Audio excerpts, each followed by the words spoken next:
ದಿನ ಹೇಳ್ಕೊಂಡು ಕೂತವ್ರೆ ಭಜನೆ ಮಾಡ್ಕೊಂಡು. ನೀವು ಸರಿಯಾಗಿದ್ದರೆ ವಿರೋಧ ಪಕ್ಷದವ್ರು ಏನು ಮಾಡೋಕ್ಕಾಯ್ತದೆ? ಇಲ್ಲಿ ಯಾಕೆ ಇದನ್ನು ಹೇಳ್ತಾ ಇದ್ದೀನಿ ಅಂದರೆ, ಸಿದ್ದರಾಮಯ್ಯನವರೇ, ನಿಮ್ಮ 60 ಕೇಸನ್ನ ರಕ್ಷಣೆ ಮಾಡ್ಕೊಳ್ಳಿಕ್ಕೆ ಆವತ್ತಿನ ಲೋಕಾಯುಕ್ತನ ಅದಕ್ಕೇನು ಹೇಳ್ತಾರೆ, ಹಳ್ಳಿ ಭಾಷೆ ಹೇಳಬಾರ್ದು. ನಾನಿಲ್ಲಿ ಹಳ್ಳಿ ಭಾಷೆ ಹೇಳಲ್ಲ, ಯಾಕೆ ನಾನು ಬೇರೆ ಕೇಂದ್ರ ಮಂತ್ರಿ ಬೇರೆ ಆಗ್ಬಿಟ್ಟಿದ್ದೀನಿ, ಅದಕ್ಕೊಂದು ಗಂತ ಗೌರವ ತರಬೇಕಲ್ಲ. ಪಾಪ ಭಾಸ್ಕರವ್ ಅಂತ ಒಬ್ಬರು ಲೋಕಾಯುಕ್ತ ಇದ್ದರು, ಅವ್ರದ್ದೊಂದು ಚರಿತ್ರೆ ನೀವುಗಳೇ ಎಲ್ಲ ಬರೆದು ಮಾಡಿ ಅದೆಲ್ಲ ಬಿತ್ತರಣೆ ಮಾಡಿಬಿಟ್ಟಿದ್ದೀರಿ. ಅಲ್ಲಿ ಡಿಫಂಕ್ ಮಾಡಿ ಅದನ್ನು ನರ ಎಲ್ಲ ಕಿತ್ತಾಕಿ ಲೋಕಾಯುಕ್ತದ್ದು ACB ಅಂತ ರಚನೆ ಮಾಡ್ಕೊಂಡ್ರಿ. ಏನೇನು ಬೇಕೋ ACB ಮುಖಾಂತರ ನಿಮಗೆ ಬೇಕಾದಂಗೆ ಬರೆಸ್ಕೊಂಡ್ರಿ, ಮುಚ್ಚಾಕೊಳ್ಳೋದಕ್ಕೆ ಕೇಸ್ಗಳನ್ನ. ಸಿದ್ದರಾಮಯ್ಯನವರೇ, ಪೊನ್ನಣ್ಣ ಕೇಳಪ್ಪ, ಇಲ್ಲಿ ನಾನೇನೋ ರಾಜೀನಾಮೆ ಕೊಡಬೇಕು ಅಂತ ಹೇಳಿ ಪಾಪ ನೆನ್ನೆಯಿಂದ ಹೇಳಿಕೆ ಕೊಟ್ಟಿದ್ದು ನೋಡಿದೆ. ಭಾಳ ಜನ ಮಂತ್ರಿಗಳು ಹೇಳಿದ್ದೀರಿ. ಕುಮಾರಸ್ವಾಮಿ ಅವರು ಹೌದು ಮಂತ್ರಿ ಸ್ಥಾನಕ್ಕೆ ರಾಜೀನಾಮೆ ಕೊಡಬೇಕು ಅಂದರೆ ಧಾರಾಳವಾಗಿ ಕೊಡ್ತೀನಿ. ನಿಮ್ಮ ಥರ ಈಗೇನು ಸ್ಯಾಂಕ್ಷನ್ ಆಗಿದೆ ಗವರ್ನರ್ದು, ಆ ಸ್ಯಾಂಕ್ಷನ್ ಆಗಿರೋದನ್ನು ತಪ್ಪು ಅಂತೇಳಿ ಏಕವಚನದಲ್ಲಿ ಕೃಷ್ಣ ಬೈರೇಗೌಡರು ಮಹಾನ್ ಸುಸಂಸ್ಕೃತರು, ನೋಡಿದೆ ಭಾಷಣ ಏನೇನು ಪದ ಬಳಕೆ ಗವರ್ನರ್ ಮೇಲೆ, ಸಂವಿಧಾನದ ಬುಕ್ ಬೇರೆ ಇಟ್ಕೊಂಡು ಏನು ಪ್ರದರ್ಶನ. ಇವತ್ತು ಒಬ್ಬ ಗವರ್ನರ್ ಕೊಟ್ಟಂಥ ಪ್ರಾಸಿಕ್ಯೂಷನ್ ಪರ್ಮಿಷನ್ಗೆ ಇವತ್ತು ಯಾವ್ಯಾವ ಮಟ್ಟಕ್ಕೆ ಗವರ್ನರ್ನ ಆ ಒಂದು ಸ್ಥಾನವನ್ನು ಇಳಿಸಿದ್ದೀರಿ. ಸಂವಿಧಾನ ಹೆಡ್ಡನ್ನು ನಾಚಿಕೆ ಆಗಬೇಕು ನಿಮಗೆ. ಇದೇ ಕುಮಾರಸ್ವಾಮಿ 2018 ಮನಸ್ಸು ಮಾಡಿದರೆ ಇವೆಂಥವು ಕೇಸ್ಗಳಿದ್ವಲ್ಲ, ಇವೆಲ್ಲ ಮುಚ್ಚಾಕಿಸ್ಲಿಕ್ಕೆ ಆಗ್ತಿರ್ಲಿಲ್ವ ನನ್ನ ಕೈಲಿ? ಪಾಪ ಈಗ ಕೆದಿಕೊಂಡು ಕೂತಿದ್ದೀರಲ್ಲ 2011-12 2 ಸೆಕೆಂಡಲ್ಲಿ ಮುಚ್ಚಾಕಿಸ್ಬೋದಾಗಿತ್ತು. ಪಾಪ ಅಧಿಕಾರಿಗಳು, ಕೆಲವರು ಪಾಪ ದೊಡ್ಡ ಸೀನಿಯರ್ ಅಧಿಕಾರಿಗಳು ಹೇಳ್ತಾರೆ, ಸಾರ್ ಬೈಬೇಡಿ ಸಾರ್ ಅಂತಾರೆ. ಏನು ಮಾಡೋದು? ಯಾವ ಸರ್ಕಾರ ಇದ್ರೂ ಆ ಸರ್ಕಾರದ ಮುಖ್ಯಸ್ಥರು ಹೇಳ್ದಂಗೆ ಮಾಡಬೇಕಲ್ಲ ನಾವು. ಏನು ಮಾಡೋದು?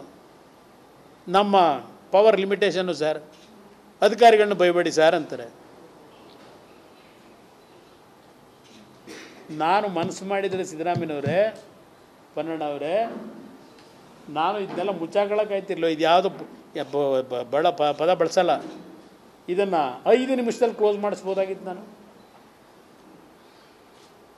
ಆ ಕೆಲಸ ಮಾಡೋಕ್ಕೆ ಹೋಗಲಿಲ್ಲ.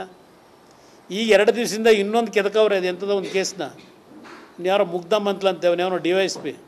ಸಾರ್ ಬಿಡಿ ಸಾರ್, ನನಗೆ ನೋಟಿಸ್ ಕೊಟ್ಟು ಕರೆಸ್ತೀನಿ ಆಫೀಸ್ಗೆ ಅಂತ ಹೇಳೋನಂತೀಗ. ಯಾರೋ ಮುಗ್ಧಮ್ ಅಂತ ಹೇಳಿ DYSP ಕೂತು ಚರ್ಚೆ ಮಾಡವ್ರೆ. ಏನಾಗುತ್ತೋ ಅಲ್ಲಿ ಒಂದು ನೋಟಿಸ್ ಕೊಟ್ಟು ಕುಮಾರಸ್ವಾಮಿಗೆ ಇನ್ನೊಂದು ಮುಜುಗರ ಆಗಬೇಕು, ಕರೆಸಬೇಕು ಅಂತೇಳಿ. ಕರೆಸ್ಲಿ, ಏನಿದೆ ಅದರಲ್ಲಿ? ಅವನು ಯಾವನೋ DYSP ಅಂತ ಮುಗ್ಧಮ್ ಅಂತ, ಬಸವರಾಜರು ಮುಗ್ಧಮ್ಮು. ಬಿಡಿ ಸಾರ್, ನನಗೆ ಕೊಟ್ಬಿಡಿ ಸರ್, ನಾನು ಕರೆಸ್ತೀನಿ, ಗೊತ್ತು ನನಗೆ, ನೋಟಿಸ್ ಕೊಟ್ಟು ಅಂತ ಹೇಳೋರಂತ. ಪಾಪ ಅದೊಂದಿಗೆ ನಡೀತಾ ಇದೆ, ನಡೆಸಲಿ. ಇದಕ್ಕೆಲ್ಲ ಅದರಲ್ಲ ಪಾಪ ನಮ್ಮ ಡೆಪ್ಟಿ CM ಹೇಳವ್ರೆ, ಸಿದ್ದರಾಮಯ್ಯನವರು ಅವರ ರಕ್ತದಲ್ಲೇ ಭಯ ಅನ್ನೋದಿಲ್ಲ ಅಂತ ಅದೇನೋ ಹೇಳ್ಕೊಂಡವ್ರು, ಇದೇನೋ ಪದ ಬಳಸವ್ರು, ಯಾರಿಗೂ ಎದರಲ್ಲ ಅಂತೇಳಿ. ನೀವು ಯಾರು ಎದರಲ್ಲ ಅನ್ನೋದು ಗೊತ್ತು ನನಗೆ. ಯಾವ್ಯಾವ ರೀತಿ ಸಂವಿಧಾನದ ಸಂಸ್ಥೆಗಳನ್ನು ಎಷ್ಟೆಷ್ಟು ಮಟ್ಟಿಗೆ ಹೇಗೆ ದುರುಪಯೋಗ ಪಡಿಸ್ಕೊಂಡಿದ್ದೀರಿ, ಸಾವಿರಾರು ಉದಾಹರಣೆ ಕೊಡಬಲ್ಲೆ, ಆದರೆ ಮಾತಾಡಾಗಿಲ್ಲ. ಇದೊಂದು ಭಾಗ. ಈಗ ನನ್ನ ಮೇಲೆ ಏನೋ ಆಗೋಗಿದೆ ಅಂತೇಳಿ ಪ್ರಾಸಿಕ್ಯೂಷನ್ಗೆ ಕೇಳ್ತಾ ಇದ್ದೀರಲ್ಲ, ಇಲ್ಲಿ ನಾನು ನಿಮ್ಮನ್ನು ಕೇಳೋದು, ಸುಪ್ರೀಂ ಕೋರ್ಟ್ ನಿಮ್ಗೆ ಏನು ಹೇಳಿದೆ? ತನಿಖೆ ನಿಮಗೆ ಮಾಡೋಕ್ಕೆ ಆದೇಶ ಮಾಡಾಯಿತು, ತನಿಖೆನೂ ಮಾಡಿದ್ದೀರಿ ನನ್ನ ಮೇಲೆ. ಸುಪ್ರೀಂ ಕೋರ್ಟ್ ಹೇಳಿರೋದೇನು? Finally till the matters are finally decided by the honourable Supreme Court. ಇಲ್ಲಿವರೆಗೆ ಏನಾದರೂ ನೀವು ಕಂಪ್ಲೀಷನ್ ರಿಪೋರ್ಟ್ ಇನ್ವೆಸ್ಟಿಗೇಷನ್ದು ಸುಪ್ರೀಂ ಕೋರ್ಟ್ ಮುಂದೆ ಹೋಗಿ ಕೊಟ್ಟಿದ್ದೀರಾ? Even 14/5/24 matter was listed in Supreme Court. Then Honorable Supreme Court has directed listing of the matter in second week of July ಅಂದರು. ನಿಮ್ಮ ತನಿಖೆ ಇನ್ವೆಸ್ಟಿಗೇಷನ್ ಕಂಪ್ಲೀಟ್ ಆಗಿದ್ದರೆ ಯಾತಕ್ಕೆ ಇಲ್ಲಿವರೆಗೆ ಸುಪ್ರೀಂ ಕೋರ್ಟ್ನ ಮುಂದೆ ಹೋಗಿ ಇದನ್ನು ಸಲ್ಲಿಸಿಲ್ಲ? ನಾನೀಗೇನೋ ಮಂತ್ರಿ ಆಗಿರೋದು 2 ತಿಂಗಳ ಮುಂಚೆ. ಈಗ ನಾನು ಬೇಕಾದ ತನಿಖೆ ಮಾಡಬೇಕಾದ್ರೆ SIT ಅವರು ಸುಪ್ರೀಂ ಕೋರ್ಟು ನೀವು ತನಿಖೆಗೆ ಹೋಗೋದಕ್ಕಿಂತ ಮುಂಚೆ ಗವರ್ನರಿಂದ ಸ್ಯಾಂಕ್ಷನ್ ತಗೊಳ್ಳಿ ಅಂತ ಹೇಳಿದ್ರ, ಪರ್ಮಿಷನ್ ತಗೋಬೇಕು ಅಂತ ಹೇಳಿದ್ರ ಅವತ್ತು ಸುಪ್ರೀಂ ಕೋರ್ಟು. ನಿಮ್ಮ ತನಿಖೆಗಳು ಏನೇ ಇದ್ದರೂ ವರದಿನ ಇಲ್ಲಿ ತನ್ನಿ ಅಂತ ಹೇಳೋರೆ. ಈಗ ಅದು ಎಂಥದೋ ಪಾಪ ಯಾವುದೋ ಟಿ ವಿಲಿ 420 ನಿನ್ನ 420 ಕೆಲಸ ನಾನು ಮಾಡೋಕ್ಕಾಯ್ತದ? ಎಷ್ಟು ದಿವಸ ಬರ್ಕತ್ತೀಯ? ಬರ್ಕೊಳ್ಳಪ್ಪ, ದಿನ ಬೆಳಗಿನ ಸಾಯಂಕಾಲದವರೆಗೂ ಭಜನೆ ಮಾಡ್ಕೊಳ್ಳಪ್ಪ. ನೀನು ಹಿಡ್ಕೊಂಡಿರೋರು ಯಾರು?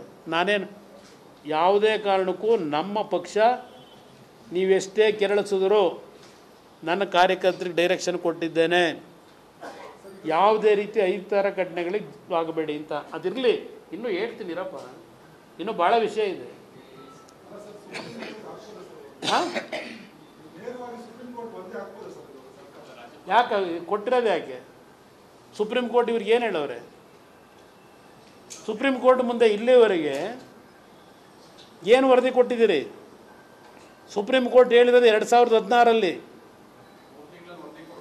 3 ತಿಂಗಳ ವರದಿ ಇನ್ವೆಸ್ಟಿಗೇಷನ್ ಮಾಡಿ ಫೈಲ್ ಮಾಡಿ ಅಂತ ಹೇಳಿದ್ರು. ಕೋರ್ಟ್ ಮುಂದೆ ಹೋಗಿ, ಗವರ್ನರ್ ಮುಂದೆ ಹೋಗಿ ಅಂತ ಹೇಳಿದ್ರ? 2017ರಲ್ಲಿ 3 ತಿಂಗಳು ಕೊಟ್ಟಿರೋದು. ಇವತ್ತು 2024.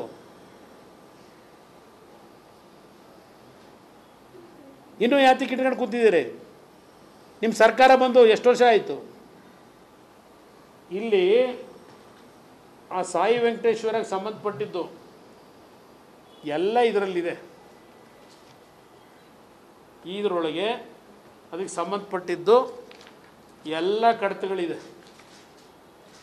ನಿಮ್ಗೆ ಹೇಳಬೇಕು ಅನ್ನೋದು, ಅವನು ಯಾರೋ ಎಂಥದಪ್ಪ, ಸಾಯಿ ವೆಂಕಟೇಶ್ವರ ಮಿನರಲ್ಸ್ ಇವನು ಅದೇನೋ ನಂದು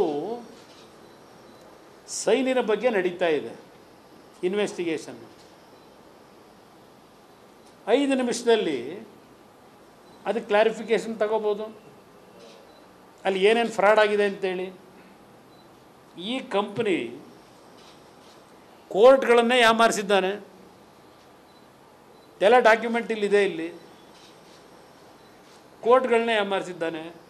ಅವತ್ತಿನ ರಾಜ್ಯಪಾಲರು 2007 ಡಿಸೆಂಬರ್ ತಿಂಗಳಲ್ಲಿ ಅವ್ರ ಮುಂದೆ ಅರ್ಜಿಯನ್ನು ಕೊಟ್ಕೊಂಡಿದ್ದ. ಈಗ ನಾನೇನೋ ಸೈನ್ ಹಾಕಿದ್ದೀನಿ ಅಂತ ಹೇಳ್ತಾರಲ್ಲ, ಆ ಸೈನ್ನಲ್ಲಿ ನಾನು ಏನು ಆದೇಶ ಮಾಡಿದ್ದೆ ಅದೇ ದಿವಸ ಅವನಿಗೆ ನಿಮ್ಮ ಮೈನಿಂಗ್ ಇಲಾಖೆಯವರು ಆದೇಶದ ಪತ್ರ ಕೊಟ್ಟರಲ್ಲ, ಅದರಲ್ಲಿ ಹೆಸರೇನಂತ ಬರೆದವ್ರೆ. ತನಿಖೆ ಮಾಡಿದ್ದೀರಾ ನೀವೆಲ್ಲ? ಏನೇನಿದೆ, ಏನೇನು ಫ್ರಾಡ್ ಆಗಿದೆ ಅವತ್ತಿದ್ದಿಲ್ಲೇ. ಅಲ್ಲಿ ಒಬ್ಬ ಅಧಿಕಾರಿ 20 ಲಕ್ಷ ಅವನ ಮಗನ ಅಕೌಂಟಿಗೆ ತಗೋತಾನೆ. ಅದೆಲ್ಲ ನಾನು ಫೈಂಡ್ ಔಟ್ ಮಾಡಿ ಅಧಿಕಾರಿ ಯಾವನು 20 ಲಕ್ಷ ಮಗನ ಅಕೌಂಟಿಗೆ ತಗೊಂಡಿದ್ದ ಇವನಿಂದ. ನಿಮ್ಮ ಪೊಲೀಸ್ ಇಲಾಖೆಯವ್ರು ಹುಡುಕಿದ್ರ ಅದನ್ನ? ನನ್ನ ಎದುರಿಸ್ತೀರ ನೀವು ಅಧಿಕಾರ ಇದೆ ಅಂತೇಳಿ? ಪನ್ನಣ್ಣ, ನಿನ್ನ ಕಾನೂನು ನೀನು ಒಬ್ಬನೇ ಬದುವಂತ ಅಲ್ಲ, ಭಾಳ ಜನ ಇದ್ದಾರೆ ದೇಶದಲ್ಲಿ. ಏನೇನು ನಡೆಸ್ತಾ ಇದ್ದೀರಿ? ನೆನ್ನೆ ರಾತ್ರಿನೂ ಯಾವ್ಯಾವ ಮೀಟಿಂಗ್ ಮಾಡಿಸಿದಿರಿ? ಅಲ್ಲಿ ವರದಿ ಕೊಡೋರು ಅವರೇ, ಮುಖ್ಯಮಂತ್ರಿ ಮನೆಯಿಂದಲೇ ಕೊಡ್ತಾರೆ ಏನೇನು ನಡೀತಿದೆ ಅಂತ ಹೇಳಿ. ಏನು ರಾತ್ರಿ ನಮ್ಮ ಕಾನೂನು ತಜ್ಞರು ಸರ್ ಹಂಗೆ ಮಾಡ್ಬೋದು, ಹಿಂಗೆ ಮಾಡ್ಬೋದು. ಏನು ಮಾಡ್ತೀಯಪ್ಪ? ಏನಿದೆ ಇದರಲ್ಲಿ? ಅಲ್ಲಪ್ಪ, ಅದು ಇನ್ನೊಂದು ಹಾಂ, ಏನಣ್ಣ, ಇನ್ನೊಂದು ಕವರ್ ಇರಬೇಕಲ್ಲ? ಅದಲ್ಲ ಇನ್ನೊಂದು ಕವರ್ ಇತ್ತಲ್ಲ, ಆ ಕೋರ್ಟ್ ಇಲ್ಲೇ ಇದೆಯಾ? ಇಲ್ಲಿ ಭಾಳ ಅದ್ಭುತ. ಯಾಕೆಂದರೆ ನಾನು ಇವೆಲ್ಲ ಈಗ ಡಾಕ್ಯುಮೆಂಟ್ ರಿಲೀಸ್ ಮಾಡಿದ್ರೆ ಅವ್ರದ್ದ ಇದೆಯೋ ಇಲ್ವೋ ಗೊತ್ತಿಲ್ಲ. ಸರ್ಕಾರದ ಮಟ್ಟದಲ್ಲಿ ಡಾಕ್ಯುಮೆಂಟ್ ಇದೆಯಲ್ಲೋ ಗೊತ್ತಿಲ್ಲ, ಇವೆಲ್ಲ ಭದ್ರವಾಗಿ ಇಟ್ಕೊಂಡಿದ್ದೀನಿ. ಸದ್ಯ ನಮ್ಮ ಅಪ್ಪ ಅದನ್ನು ಕಲಿಸ್ಕೊಟ್ಟವ್ರು ನಮಗೆ. ಯಾಕೆಂದರೆ ಅವ್ರಿಗೆ 77ರಿಂದ ಅನುಭವಿಸೋರಲ್ಲ. ಸರ್ಕಾರದಲ್ಲಿ ಡಾಕ್ಯುಮೆಂಟ್ ಇದೆಯೋ ಇಲ್ವೋ, ನಿಮ್ಮ SIT ಅವ್ರು ತನಿಖೆ ಮಾಡೋರಲ್ಲ ಮಾನಭಾವರು, ಅವ್ರದ್ದ ಇದೆಯೋ ಇಲ್ವೋ ಗೊತ್ತಿಲ್ಲ. ಏನೇನು ನಡೆದಿದೆ ಇದೆಲ್ಲ ಇಟ್ಕೊಂಡಿದ್ದೀವಿ ಇಲ್ಲಿ. ಇದೆ ಬೇರೆ ವಿಷಯ, ಇದು ಎಲ್ಲ ಕೋರ್ಟ್ ಆದೇಶಗಳದಿತ್ತಲ್ಲ, ಇದರ ಬಗ್ಗೆ ಇನ್ನೂ ಬ್ರದರ್ ನಿಮ್ಗೆ ಹೇಳಬೇಕು ಅನ್ನೋದಾದರೆ ಎಲ್ಲೋಯ್ತು ಅದು, ಇನ್ನೊಂದು ಶೀಟ್, ಇನ್ನೊಂದು ಕವರ್ ಇಲ್ಲ ಇಲ್ಲಿ.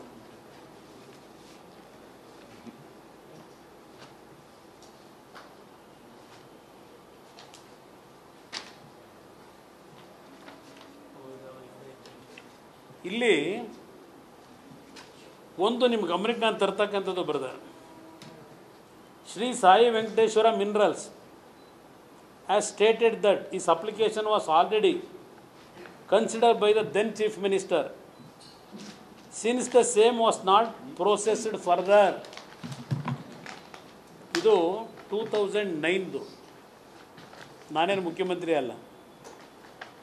Honorable Court void its order dated 26/8/2009 has directed the state government to grant the available land other than proposed for reservation in favor of Messrs. VISL without prejudice to their entire claim in the light of proceedings dated 23/8/2008 and send the recommendation to the Government of India within 4 weeks. High Court ಆದೇಶ ಮಾಡ್ತಾರೆ. ನಾನು ಇಲ್ಲಿಗಲಾಗಿ ಮಾಡಿ ನಂದೇನಾದ್ರು ತಪ್ಪಿದರೆ ನಾನು ಇನ್ನೂ ಅದರಲ್ಲಿ controversy ಇದೆ, ನನ್ನ ಹತ್ರ ಫೈಲ್ ಬಂದಿದೆಯೋ ಇಲ್ವೋ ಅದು ಇನ್ನೂ ಪ್ರೂವ್ ಆಗಬೇಕದು, ಏನೇನು ಮಾಡಿದೆ ಅದರಲ್ಲಿ ಅಂತ ಹೇಳಿ. ಸಾಯಿ ವೆಂಕಟೇಶ್ವರ ಅಂತೇಳಿ ಬರ್ಕೊಂಡವ್ರೆ, ಅದು ಯಾರು ಬರ್ಕೊಂಡವ್ರೆ ಪ್ರೂವ್ ಆಗಬೇಕದು ಆದೇಶದಲ್ಲಿ. ಅದಾದ ಮೇಲೆ ಅವನಿಗೆ ಕೊಡಬೇಕಾದ್ರೆ ಸಾಯಿ ವೆಂಕಟೇಶ್ವರ ಪ್ರೊಪರೈಟರ್ ವಿನೋದ್ ಗೋಯಲ್ ಅಂತ ಬರೆದ್ರಲ್ಲ, ಅದು ಯಾರು ಬರೆದನು, ಅದು ಪ್ರೂವ್ ಮಾಡಿದ್ದೀರಾ ಇನ್ವೆಸ್ಟಿಗೇಷನಲ್ಲಿ. ಭಾಳ ಇದೆ ಕಥೆ ಇದು. ಇದು ಒಂದು ಭಾಗ.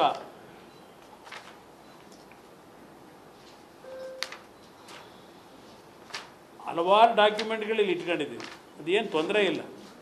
ಇಲ್ಲಿ ಇನ್ನೊಂದು 2022 judgement, 2022ರಲ್ಲಿ the state government has also filed the review petition. It is further been stated that state government Supreme Court ಮುಂದೆ ಅರ್ಜಿ ಹಾಕಿರೋದು 2009ರಲ್ಲಿ. It is further been stated that no recommendation was made by the state of Karnataka in favour of respondent number 3 with regard to mining lease and the aforesaid documents is fake. ಇದು ರಾಜ್ಯ ಸರ್ಕಾರ case ಹಾಕಿದ್ದಾರೆ. Judgement 22ರಲ್ಲಿ ಬಂದಿದೆ. ಈ judgement 1 inch ಭೂಮಿಲಿ 220 ಎಕರೆ ಕೋಟ್ಯಾಂತರ ರೂಪಾಯಿ ಬೇರೆ ಬಾಳುತ್ತೆ. ಕೋಟಿ ಕೋಟಿ ಕೋಟಿ ಕುಮಾರಸ್ವಾಮಿ ಕೊಟ್ಬಿಟ್ಟವನೆ. ಇದು ನನ್ನೆಯಿಂದ ಹೊಡಿತಾವ್ರೆ. ಯಾವ ಕೋಟಿ, ಯಾರು ಕೊಟ್ಟಿರೋನು? ಹಾಂ, ಅದು 22 ಜಡ್ಜ್ಮೆಂಟ್ ಕೊನೆಗೇನು ಹೇಳುತ್ತೆ, for the afford mentioned reasons judgment dated 26/8/2009 passed in writ petition number 22348/2009 is recalled. The writ petition filed by respondent number 3 is dismissed. Respondent number 3 ಅಂದರೆ Vinod Goyal, as the same has been obtained on the basis of forged document. 22ರಲ್ಲಿ ಕೊಟ್ಟರೆ judgment. ಇಷ್ಟೆಲ್ಲ ಆಗಿದೆ. ಕುಮಾರಸ್ವಾಮಿದು ಏನಿದೆ ಇದರಲ್ಲಿ?